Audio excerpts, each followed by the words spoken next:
Hello. તો હું હમણાં બહારથી આવી છું અને મને એવું થાય છે કે ઠંડુ પીવું જોઈએ. તો મારા ઘરમાં અત્યારે ગ્રેપ્સ અવેલેબલ પણ હતી અને સાથે સાથે મેં યુટ્યુબ પર શોએબ ઇબ્રાહિમ વ્લોગ્સમાં આ ગ્રેપ્સ મોહિતોની રેસીપી જોઈ હતી. હું યુઝ્યુઅલી અમુક વ્લોગ્સ હોય છે જે હું મહિનામાં એકાદ વાર ચેક કરું છું કે એ લોકોને આ લાઈફમાં શું ચાલે છે. જેમ કે છે Shoaib Ibrahim vlogs, Liyana and Divisha official, Gayu's kitchen, Farah Khan's blog, પછી Sunita Hooja's blog, Jaydeep Patel's blog, Harsh Bharti Limbachiya lol life of lol એવું કંઈક નામ છે, હર્ષ એન્ડ ભારતીઝ લિંબાચિયા બ્લોગ. બધામાં મંથમાં એક વાર ચેક કરું કે આ લોકોની લાઈફમાં શું ચાલે છે. તો મેં લાસ્ટ મંથ શોએબ ઇબ્રાહિમ બ્લોગ્સમાં આ રેસીપી જોઈ હતી જે શોએબ ઇબ્રાહિમે બનાવી, ગ્રેપ્સ મોહિતો. ઓકે, તો હું આજે જ બનાવું છું અને ગરમી બી હું હમણાં બહારથી આવી છું તો મને થાય છે કે ઠંડુ પીવું જોઈએ. તો ઘરમાં ગ્રેપ્સ હતી જ. ઓકે, તો અને બહારથી હું સ્પ્રાઇટની બોટલ લઈને જ આવી છું. આની માટે તમને સ્પ્રાઇટ જોશે યા તો સાદી સોડા પણ ચાલશે. ઓકે, તો ચલો હવે આજે આપણે બનાવીએ છીએ ગ્રેપ્સ મોહિતો. તો એની માટે સૌથી પહેલાં જોશે ગ્રેપ્સ. ઓબ્વિયસલી આ હશે અરાઉન્ડ 200 ગ્રામ્સ જેવી હશે. ઠીક છે.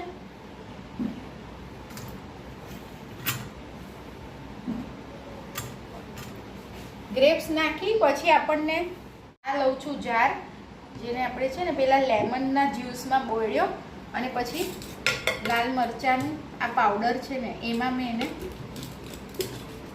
નાખ્યો. ઠીક છે. અને અહીંયા હું એને એક લેમનની એનાથી ગાર્નિશ કરી દઉં છું. અમે રેડી કરી દીધો જાર. હવે જો આની માટે જોશે lemon juice, of course around 2 tablespoon. પછી જોશે સંચળ 1/4 ટીસ્પૂન. પછી જોશે ચાટ મસાલા 1/4 ટીસ્પૂન. આ બધું તમે છે ને તમારા ટેસ્ટ અકોર્ડિંગ ઓછું વધારે કરજો. ઠીક છે. પછી જોશે નાનું મરચું, સાવ નાનું મરચું, ફુદીનાના પત્તા 9 થી 10, વરિયાળીનો પાવડર જોશે અરાઉન્ડ 1 બિગ ટેબલસ્પૂન. ઓકે, કારણ કે મને વરિયાળીનો પાવડર મને બહુ ભાવે છે. મરી પાવડર જોશે 1/4 ટીસ્પૂન. પછી જોશે આદુ, મોસ્ટ ઇમ્પોર્ટન્ટ જોશે ખાંડ.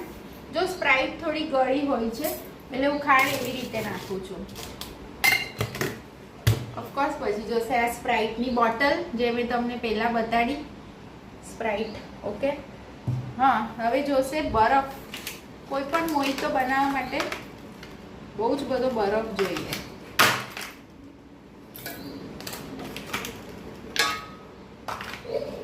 ઠીક છે. હવે કરું છું બંધ અને કરશું આને મિક્સીમાં ગ્રાઇન્ડ.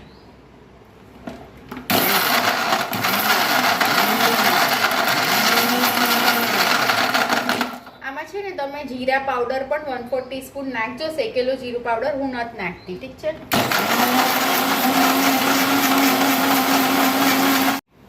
હવે હું ચેક કરી લઉં. બધું પ્રોપરલી ક્રશ થઈ ગયું છે. હવે હું આને આમાં પોર કરી દઉં છું.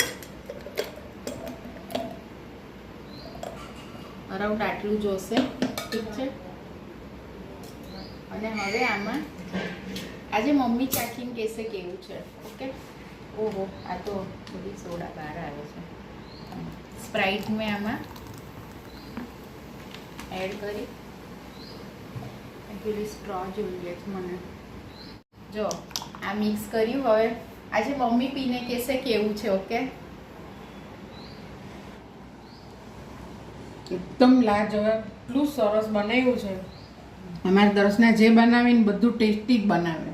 બહુ જ સરસ. એના હાથમાં એક હુનર છે, એનું બધું સરસ જ બને. મને મારી મમ્મીમાંથી આવ્યું છે, પાસ થયું છે. તો આજે તમે જોઈ લીધી ગ્રેપ્સ મોહિતો અને આજે છે નો લીગલ ટિપ્સ, નો કુકિંગ ટિપ્સ. આજે હું આપીશ એક નેચરોપેથીની ટિપ બિકોઝ મને શોખ છે નેચરોપેથી રિલેટેડ બુક્સ રીડ કરવાનો.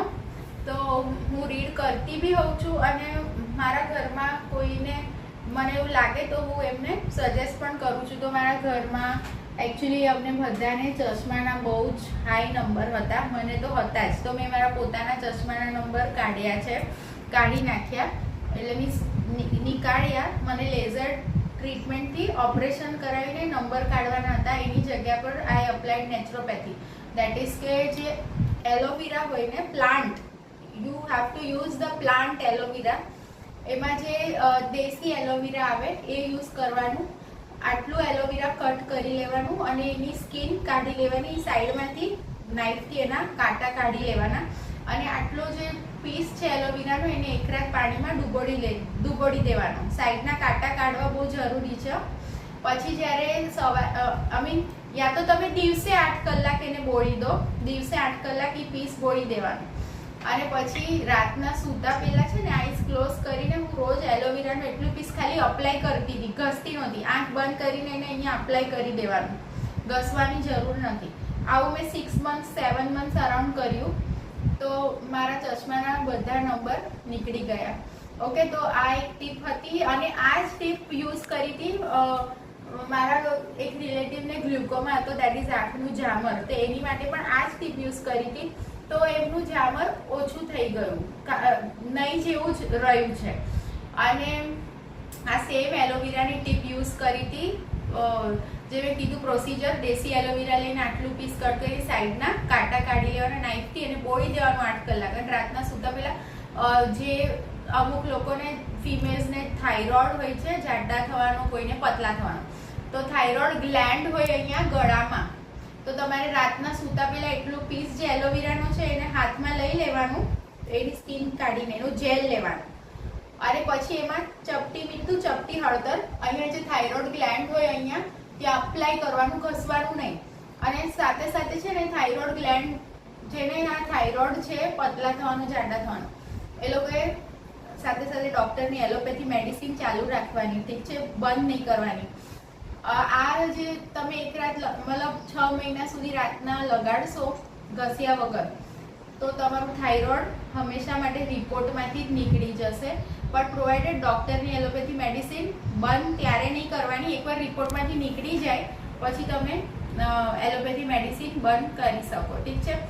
અને એકવાર આ બધું ક્યોર થઈ જાય પછી એલોવેરા જેલ લગાડવાની જરૂર નથી, કારણ કે એલોવેરા જેલ બહુ ઠંડુ છે.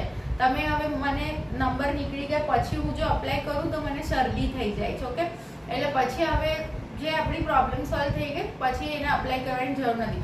સ્પેશિયલી જે ફિમેલ્સ જેને પ્રેગ્નન્સીમાં પ્રોબ્લેમ્સ થાય બીકોઝ ઓફ થાઇરોઇડ, બહુ heavy thyroid, they can use this naturopathy treatment ઘરે જાતે કરો ને આમાં કોઈ જરૂર નથી. ઓકે, તો please do like, share and subscribe my channel.